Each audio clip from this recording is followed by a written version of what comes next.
Hey everyone, it's Lexie. So in today's video I'll be sharing with you all the books that I plan on reading in the month of June.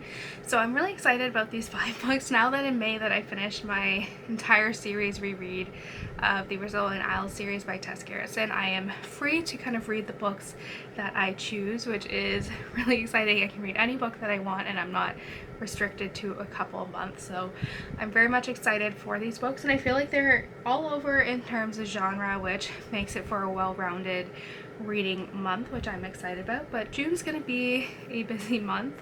I have to go to my friend's wedding, and then the next morning I have to drive out to Chesapeake Bay for a week-long conference, so keep your eyes peeled. I'll have a specific TBR for that trip in particular because the hotel is right on the river and I'm expecting it to be nice and sunny, and I'll be reading by the pool in between all of the talks that I will be attending and also my own presentation as well. So keep your eyes peeled for that later in the month and a vlog for that as well. But yeah, these are 5 books that I plan on reading in the month of June. So this is one that I am currently reading right now and I'm really loving it, and it is the Office BFFs by Jenna Fischer and Angela Kinsey. I love their podcast and I'm a big Office fan, so when they announced that they had a book coming, I was really excited. So I'm about like 30 or so pages into this, 40 actually, and I really like it. And it's also one of their signed ones as well, which is exciting. But it kind of talks about their tales of the office from 2 best friends who were there. So it talks about their friendship, their experience throughout the office, like how right now in the beginning it's like how they got their job, and what it was like actually working with all these people. And they have a lot of office pictures kind of scattered throughout, which I really enjoy. And yeah, I've just been really liking it, and it's very conversational, so you can like see here that it is like Jenna will say something and then Angela says something else, so it is very conversational. And I feel like this one would actually be better to read, like listen to on audiobook, because it's very much them kind of just talking and having a conversation with each other and the reader, which is very interesting. So I do have it on hold from the library for the audiobook, but I am 78th in line out of 11 copies, so I think it will be a while.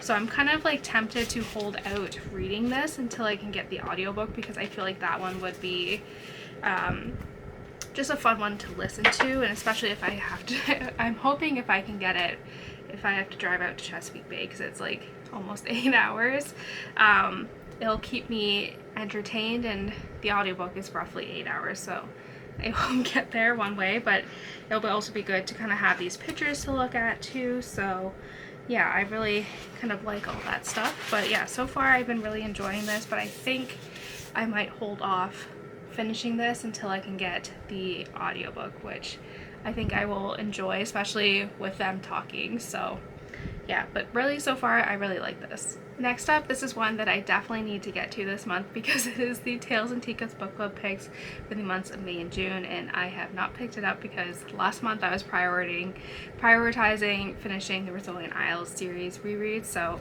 now that's done, I am able to read this, and it is The Underground Railroad by Colson, Whitehead. So if you're interested in participating in this book club pick, I'll have everything linked down below so you can go and check out the announcement video if you want to participate reading with us. But this one again sounds super interesting. So it says, Cora is a young slave on a cotton plantation in Georgia. An outcast even among her fellow Africans, she is on the cusp of womanhood where greater pain awaits. And so when Caesar, a slave who has recently arrived from Virginia, urges her to join him on the Underground Railroad, she seizes the opportunity and escapes with him.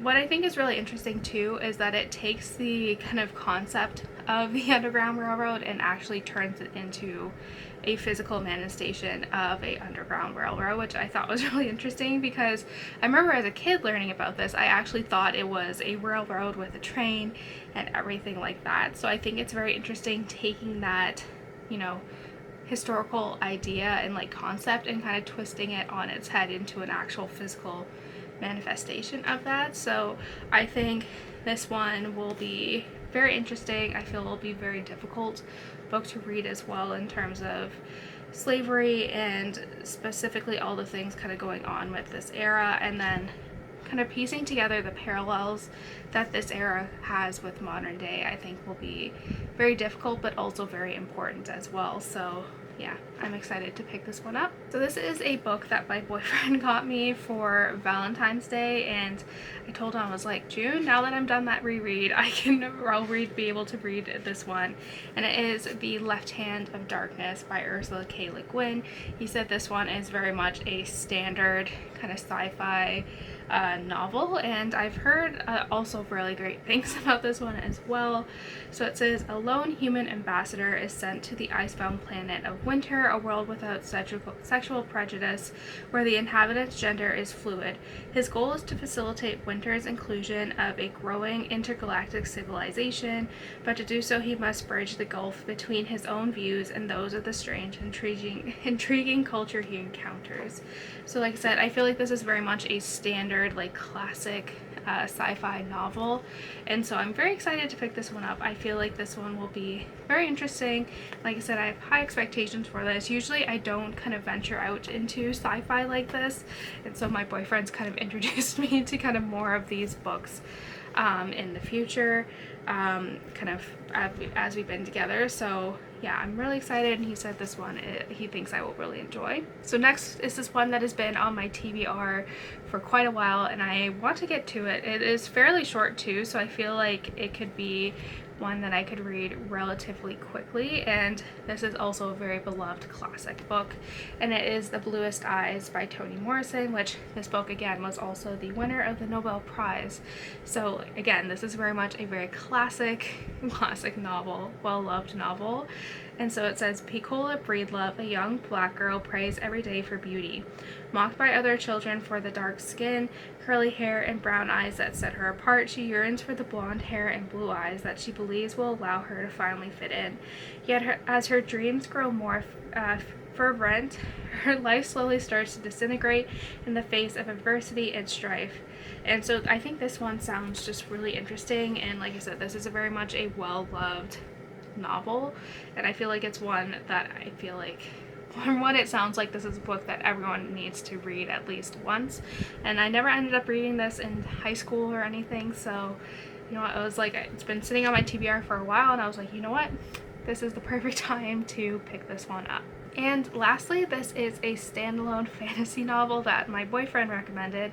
He read this one recently and thought I would really enjoy it. I read the synopsis and I was like, you're right, this sounds like it's right up my alley, and it is Nettle and Bone by Kingfischer, and this is a fairly short fantasy book too, and so I was intrigued by its kind of smaller size. It is under 250 pages, and it is also a standalone, and I think the concept of this one sounded super interesting.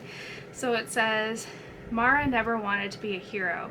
As a shy, convent-raised third-born daughter, she escaped the traditional fate of princess, but to be married away for the sake of an uncaring throne. But her sister wasn't so fortunate, and after years of silence, Mara is done watching her suffer at the hands of a powerful and abusive prince. Seeking help for her rescue mission, Mara is offered the tools she needs, but only if she can complete 3 seemingly impossible tasks: build a dog of bones, sew a cloak of nettles, and capture moonlight in a jar. But as is the way in tales of princes and witches, doing the impossible is only the beginning. Hero or not, and now joined by a disgraced ex-knight, a reluctant fairy godmother, and an enigmatic grave witch and her foul familiar, Mara might finally have the courage to save her sister and topple a throne. I think this one just sounds super interesting.